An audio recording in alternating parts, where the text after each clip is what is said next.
सोचो अगर रोहित विराट ओडीआई में नहीं होते तो क्या इंडिया ये सीरीज जीत पाता या टेस्ट की तरह वो भी सीरीज गंवा देता। क्योंकि सभी लोग कह रहे थे कि रोहित विराट जब आएंगे तभी टीम इंडिया जीतेगी। ये मैं आपसे जानना चाहता हूं, कमेंट में बताइएगा। भारत और साउथ अफ्रीका की सीरीज में सबसे बड़ा ट्विस्ट मैच में नहीं बल्कि मैच के बाद हुआ। अगर मैं कहूं कि जब सीरीज खत्म हुई रोहित और विराट प्रेस कॉन्फ्रेंस में आए तो सवाल मैदान के नहीं पूछे गए, सवाल पूछे गए कि आप संन्यास लेने वाले हैं। और अगर मैं कहूं कि इस सवाल पर जो जवाब आया वो इतना भारी था कि अगर आपका दिल कमजोर है तो आप ये कहानी पूरा मत सुनिएगा, क्योंकि ये कहानी क्रिकेट की नहीं ईगो की लड़ाई की है, सम्मान बनाम फैसला की है, रोहित विराट बनाम सिस्टम की है।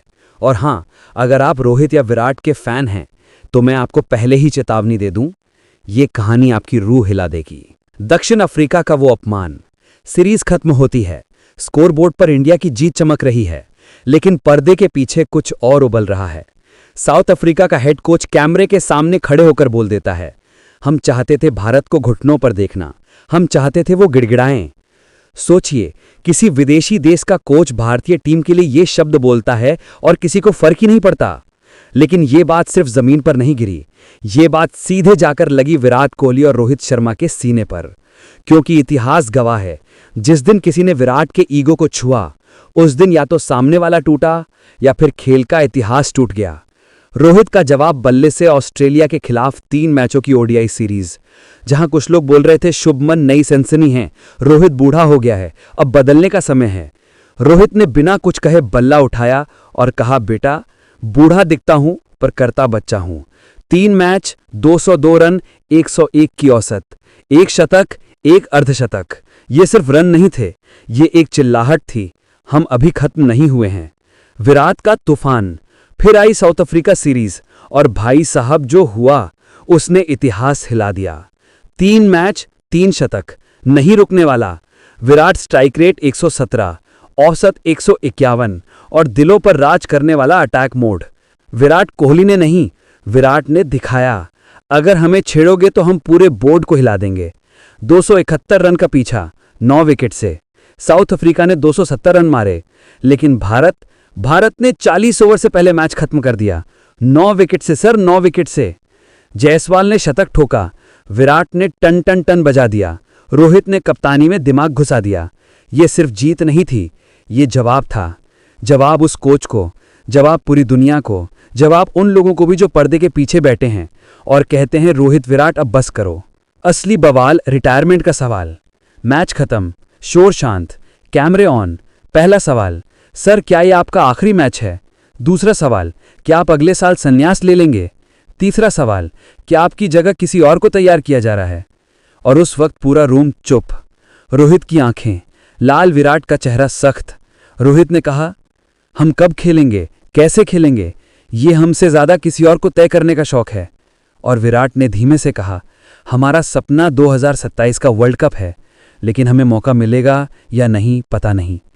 कमरे में एकदम सन्नाटा, क्योंकि ये पहली बार था जब रोहित विराट ने संकेत दिया कि सिस्टम में वो ताकतें हैं जो इन दोनों की किस्मत लिखती हैं।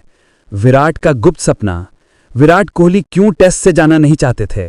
क्योंकि उनका लक्ष्य साफ था, 100 सेंचुरी, भगवान सचिन तेंदुलकर का रिकॉर्ड। विराट 84 पर खड़े हैं, फर्क सिर्फ 16 सेंचुरी का, और उनके पास 2027 तक 35 ओडीआई मैच हैं। अगर टेस्ट खेलने मिलते 50 मैच हो जाते। 16 शतक आसान थे, लेकिन डोमेस्टिक खेलने को कहा गया, इन्होंने खेला, जान लगाई, दिल्ली में मुंबई में रन बनाए। और उसके अगले हफ्ते एक नोटिफिकेशन आता है, रोहित और विराट शायद टेस्ट से बाहर। इंसान क्या करे, हंसे या रोए?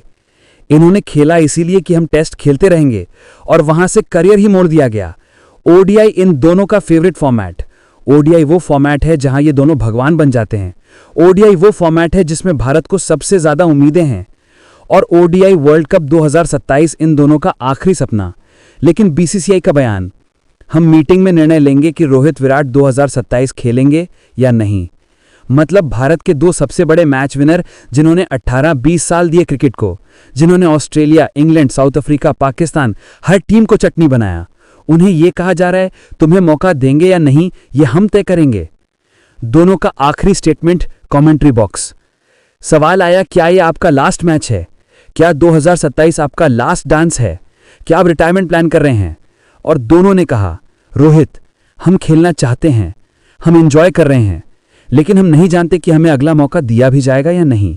विराट, हमारा आखिरी मैच कब होगा ये शायद हमसे नहीं किसी और से पूछा जाए। बस इतना ही काफी था पूरी दुनिया को समझाने के लिए कि मसला बल्ले का नहीं, फैसले का है, सम्मान का है। आखिरी शब्द। तो अब सवाल मैं आपसे पूछता हूं, क्या दो शेर जो 20 साल देश को दिए अपनी आखिरी इच्छा भी नहीं रख सकते? क्या एक लेजेंड का सपना किसी फाइल में दबा दिया जाएगा? क्या 2027 का वर्ल्ड कप रोहित विराट के बिना सोचा भी जा सकता है? और सबसे बड़ा सवाल, इन दोनों को खेलने से रोक कौन रहा है? अगर आप दिल से क्रिकेट फैन हैं तो इस कहानी पर आपकी आवाज आनी ही चाहिए। अगर आपको लगता है कि यह कहानी यहीं खत्म हो गई तो भाई साहब, असली तूफान अभी बाकी है। क्योंकि सवाल सिर्फ ये नहीं कि रोहित विराट खेलेंगे या नहीं, सवाल यह है कौन है जो दो जिंदा लेजेंड्स के सपने पर ताला लगाना चाहता है। 2027 का वर्ल्ड कप, वो आखिरी मंच, वो आखिरी नृत्य, वो आखिरी जंग जिसे वो जीतना चाहते हैं इंडिया के लिए, ना कि अपनी कुर्सी के लिए। और अगर सिस्टम इनके रास्ते में खड़ा है तो अब आवाज सिर्फ इनकी नहीं, पूरा देश बोलेगा। क्योंकि रोहित विराट सिर्फ खिलाड़ी नहीं, भारत का धड़कता हुआ दिल है। और इस दिल को चुप कराने की कोशिश अगर कोई करेगा तो अगला अध्याय इतिहास लिखेगा, फैसले नहीं, फैंस तय करेंगे। कमेंट बॉक्स में बताइए। जय हिंद, जय भारत।